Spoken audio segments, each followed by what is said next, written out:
Blades Abyss. Welcome one and all to my new build, Electric Blossom Cherry Popper. This is a dual swords build built around lightning talismans, applying confusion, and popping yokai like ripe old cherries. I will show you how to build it, recommend alternatives, and discuss some weaknesses. By the end, I hope to have you convinced this build is worth using, even if other builds have higher damage outputs. Like always, if you'd rather just jump through the video and not listen to me talk, I've listed timestamps below. Can yokai have babies? Well, we're about to find out. Alright, prepare to be shocked. Sets and bonuses. The primary set here is a Multitude of Hopes. This is a light armor set, so achieving A agility is quite easy. A huge benefit of this set is that it includes an accessory, allowing you to get all 7 bonuses and still complement it with a 5-piece Grace bonus. Since I focused on lightning, I went with Inari's Grace for the extra elemental weapon damage. But if I didn't want to rely on using elemental talismans, I could easily see the 5-piece Grace bonus of Bishop Montin's Grace as a valid alternative. But let's crunch the numbers real quick. All the numbers here are damage bonuses, not attack. You get 5% increased melee damage, 10% on Amarita Absorption, 10% from maxed Amarita Gauge, and 10% while using a talisman. That is 35% increased damage at all times. Cherry Blossom hits for 45.7%, so this set combination is pretty competent. Guardian Spirits and Soul Cores.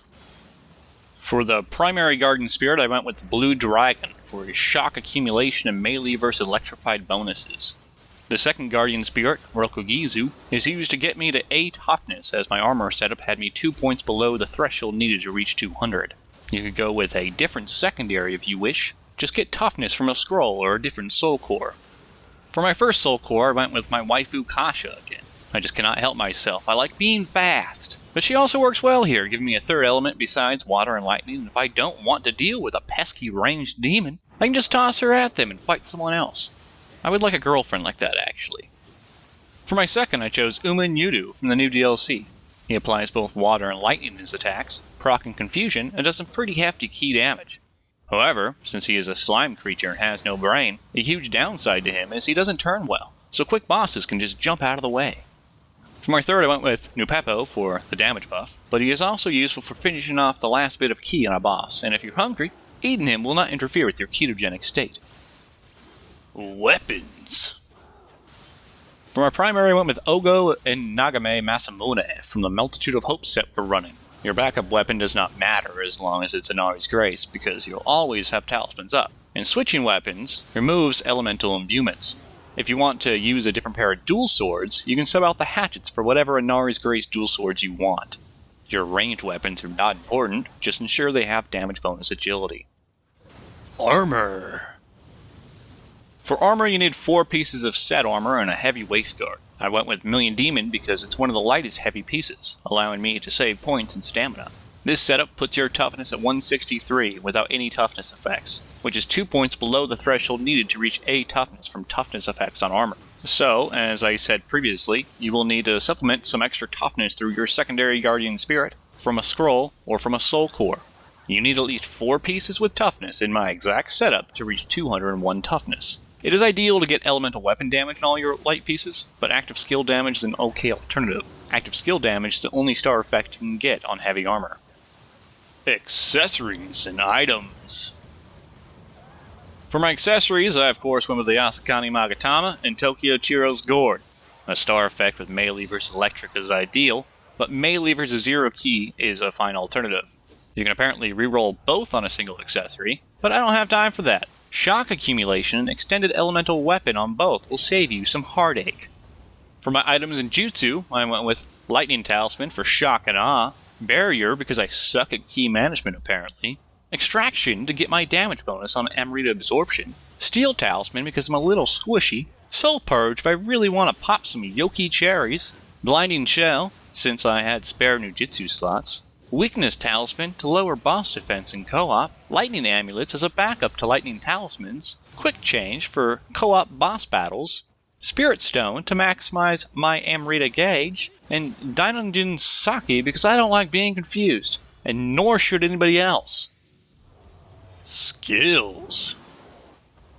Just want to touch on skills a little bit here. My Mystic Art choice really depends on which bosses I'm facing. I'll switch between Momentum and Firm Resolve accordingly. I tend to engage in low stance, apply saturation with dual-headed slice, then to apply electrified I either quick attack to dual dragon or switch to high stance and do windstorm. When the enemy has a lot of ki, I fight in min stance for God of Wind to deplete ki, then switch to high stance for my big damage skills. Cherry Blossom does significantly more than any skill, so it should always be your go-to when fully buffed. Another interesting combo is Windstorm, Ki Pulse for Heaven's bonus attack to Sign of the Cross. This does a fair amount of extra damage but takes perfect timing. Discussion. I assume many of you probably have criticisms with this build. I have my own, so I'll discuss some here. A bend set instead of Multitude of Hopes will of course give you much higher potential damage, but the same can be said with bends versus most sets. However, where this build is superior to bends is the constant 35% increased damage, where with bends you have to build stacks to reach that high. Not saying that's hard to do, just to be clear. Attack bonus Amrita Absorption is not a top tier buff, but you can still use something like Carnage if you want.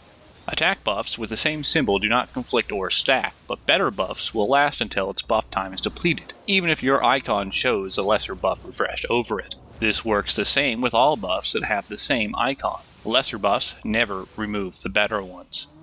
I'm not good at managing ki with ki pulses, I'll admit it. I have been spoiled by barrier, so I've donated a lot of resources into ki recovery at the expense of defense and magic uptime. If you are good with ki management, you could replace barrier with something like Carnage for some extra damage. Conclusion. Well, that does it for this build guide. I hope this build piqued your interest, or you at least learned something. I know this build has its flaws, but I'm okay with overlooking the flaws of any build if it brings me enjoyment. Unfortunately, we did not get to the bottom of how yokai reproduce, but maybe my next build will assist the Nioh scientific universe in that endeavor.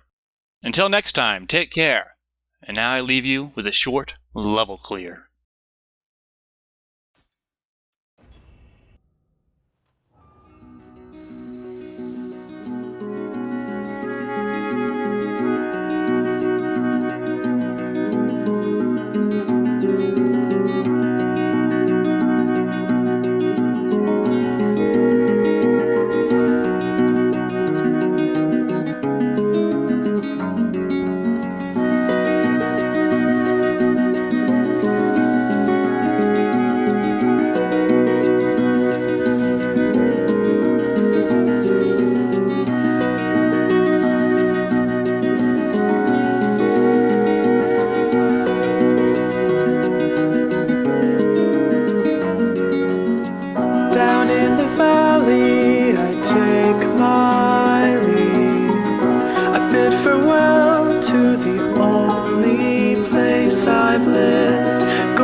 looking just across.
Wish he missed me, well, I don't know. When I get on track, I ain't looking back. Gonna take these wheels and roll. Maybe I can find someone to help me. Maybe I can make up for lost time. But everybody's in church on Sunday, and I'm stuck in these East Texas banks. But everybody's in church on Sunday, and I'm stuck in these East Texas banks. Yes, I'm stuck in these East Texas banks.